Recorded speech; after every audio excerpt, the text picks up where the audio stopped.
안녕하세요. 션팍의 사진하기 48번째 시간입니다. 오늘 제가 준비한 주제는 바로 필름 메이커의 눈이에요. 이 책을 준비한 이유는 여러분들이 카메라 장비 사시거나 렌즈 장비 사실 때 좀 알고 사시면 훨씬 더 가성비 좋은 제품을 사지 않을까라는 생각이고요. 시네마틱 포토그래피 뭐 이런 느낌으로 한번 이번 시간을 진행해 볼까 합니다. 여러분, 필름 메이커의 눈이라는 책을 왜 제가 여러분들에게 적극적으로 소개를 하냐면요. 사실 이 책을 통해 가지고 여러분들이 사야 되는 카메라라든지 렌즈의 구성을 좀 어느 정도는 맞출 수가 있거든요. 이 책에서 얘기하고자 하는 것들이 바로 샷 사이즈예요. 이 샷 사이즈라는 거는 이제 풀샷도 있을 테고 바스샷도 있을 테고 클로즈업도 있을 테고 익스트림 클로즈업도 있을 텐데, 이 샷의 사이즈에 따라서 읽히는 이미지의 내용이 좀 다르다는 거죠. 그러면 일단 카메라에 대한 화각에 대한 부분부터 먼저 말씀을 드릴게요. 망원을 쓴다는 거는 내가 볼 수 없는 다리라든지 아니면 상대편 골키퍼가 공을 막 막는 장면을 찍는다든지 이런 거 보면 스포츠 기자들이라든지 전체 망원경 같은 경우 렌즈도 크지만 이 통도 굉장히 길잖아요. 그만큼 초점거리가 길다는 거죠. 우리 눈은 초점거리가 길지는 않아요. 이제 매의 눈이라고 그래야 되나? 독수리 같은 경우에는 위에서 아래 내려봤을 때 산짐승이나 작은 물체까지 보잖아요.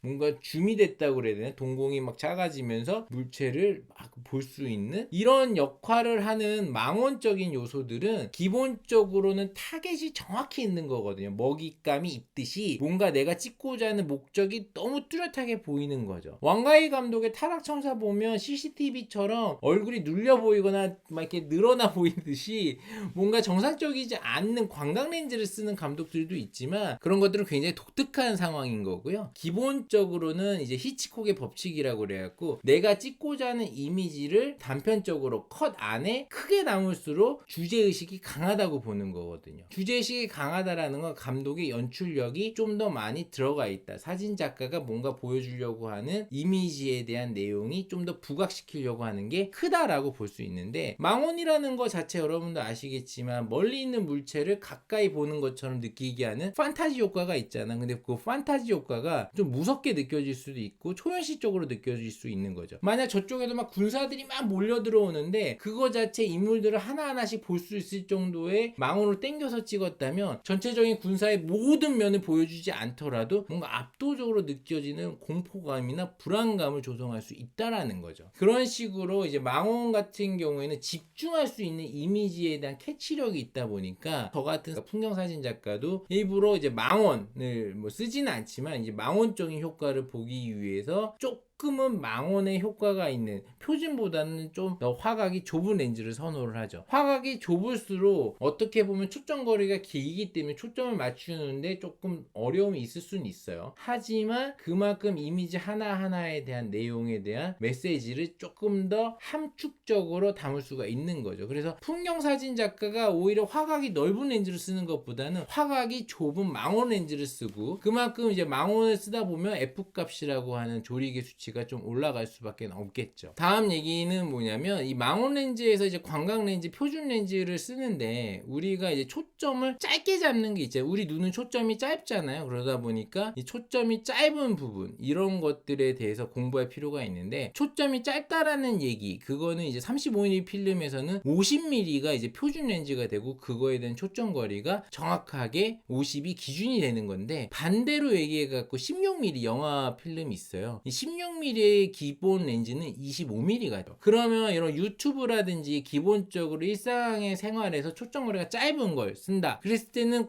굳이 풀프레임 바디를 쓰거나 좋은 카메라 렌즈를 쓸 필요가 없는 거죠. 왜냐면 초점 거리가 짧은 거는 어느 정도, 지금 제 유튜브의 거리 한 요게 한 2m가 좀 안 되거든요. 그래도 요 정도 거리에서는 충분히 초점을 쉽게 잡을 수가 있는 거죠. 그래도 지금 저는 이제 집에서는 지금 ZV-E10 쓰고 있거든요. 그래서 집에서 간단하게 켜서 쓸 수 있다 보니까 이걸 굉장히 선호하게 되더라고요. 근데 여러분들이 조금 생각하셔야 되는 게, 사실 뭐 집에서 찍는 유튜브가 아니라 나는 방송용을 좀 쓰겠다라고 했을 때 여기서도 조금 초점거리가 짧은 렌즈와 바디를 쓰시는 게 좋아요. SD급이라든지 HD급 같은 경우에는 크롭 바디, 그래서 이제 캠코더 같은 거 있잖아요. 이런 캠코더 같은 경우는 기본적으로 옛날부터 뭐 왔던 전통적인 부분이지만 바디 바디가 짧은 영상 카메라 같은 경우에는 렌즈가 이제 같이 붙어 있잖아요. 이렇게 착달식이 아니고. 그러다 보니까 포커스나 이런 것들이 굉장히 빨리 바뀌어요. 이런 것들의 경우에 이제 소니가 기본적으로 PD150부터 시작을 해가지고 아주 강세 시장을 갖고 있는데, 홈쇼핑이라든 이런 것들 대부분 심도를 날리지가 않고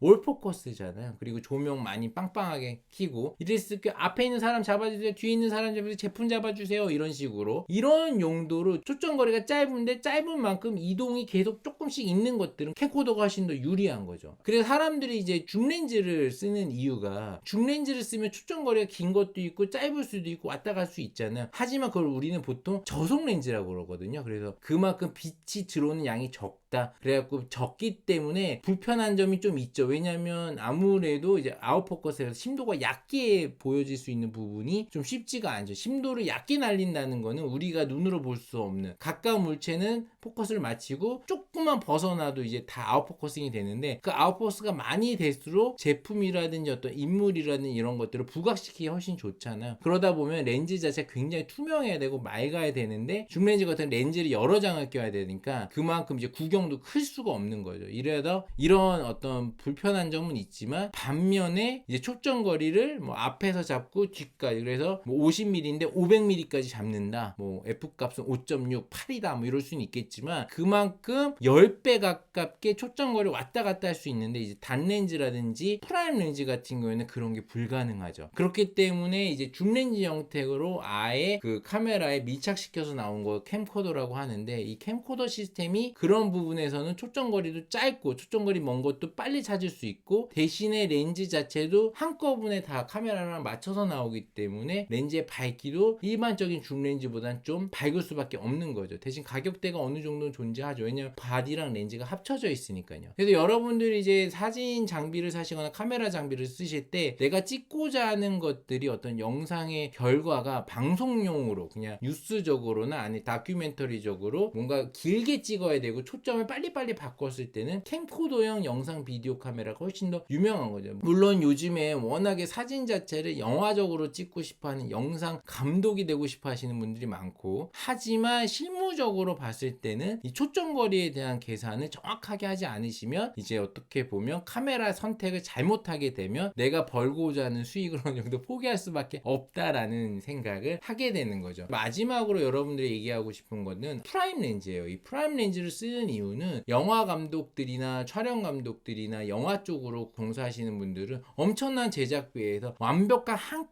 컷 컷을 찍는 거잖아요. 그래서 이 렌즈 자체에서 들어오는 구경에 따라서 단렌즈지만 빛의 어떤 광량을 품고 있는 양이 굉장히 좋기 때문에 이 프라임 렌즈급을 써야 이제 영화적으로는 때깔이 나온다라고 해요. 대신에 프라임 렌즈는 수동 포커스라고 봐야 돼. 옆에서 다 조작을 해줘야 되고 기본적으로 어시스턴트가 있어야 되고, 그렇기 때문에 초점을 맞추는데 굉장히 세밀한 작업의 어떤 노동이 필요하고 모니터도 봐야 되기 때문에 어렵죠. 그래서 이 PL 마운트를 쓰는 프라임급 렌즈는 사실은 컨버터를 쓰기도 하지만 이 컨버터 자체를 끼는 순간 화질 저하라는 여러 가지로 좋지는 않아요. 하지만 여러분들 이 렌즈라고 하는 부분에서 프라임 렌즈급을 꼭 쓸 필요가 있냐? 저는 모르겠어요. 저는 아직까지 제 영화 퍼플 마우스라는 영화 찍을 때는 PL급으로 되는 레드라든지 알렉사에 낄 수 있게끔 이제 프라임급 렌즈를 썼는데, 당시에도 이제 프라임 렌즈 하루 빌리는데 굉장히 비쌌거든요. 그래서 여러분들이 사진 공부하거나 영상 공부할 때는 아주 구체적으로 뭔가 시나리오가 나오고 내용적으로 감독이 어떤 부분에 힘을 주고 싶다, 이미지 하나하나를 쪼개가지고 내가 원하는 구도로 넣어야 되기 때문에 그 사이즈를 하나하나씩 다 따서 찍으려면 프라임급 렌즈로 단렌즈로 구성하는 게 좋지만, 그런 시나리오를 바탕으로 영상이나 영화를 찍는 게 아니라면 기본적으로는 내가 초점거리가 짧은 렌즈와 카메라를 구성할 거면 캠코더 쪽으로 가는 게 맞는지, 아니면 내가 이미지적으로 좀 더 땡겨서 찍는다든지 아웃포커싱을 좀 주고 찍는다든지, 아니면 심도를 깊든 얇든 나는 여러 가지를 혼용적으로 쓸 때는 줌 렌즈를 쓰므로 해서 편의성을 좀 더 강조할 건지, 아주 기초적인 얘기지만 여러분들이 그런 부분에서 이제 프레이밍이라는 것들을 좀 공부하면 좋지 않을까라는 생각에 이번 유튜브를 찍게 되었어요. 이번 유튜브가 재밌고 즐거우셨다면 구독, 좋아요 좀 부탁드릴게요.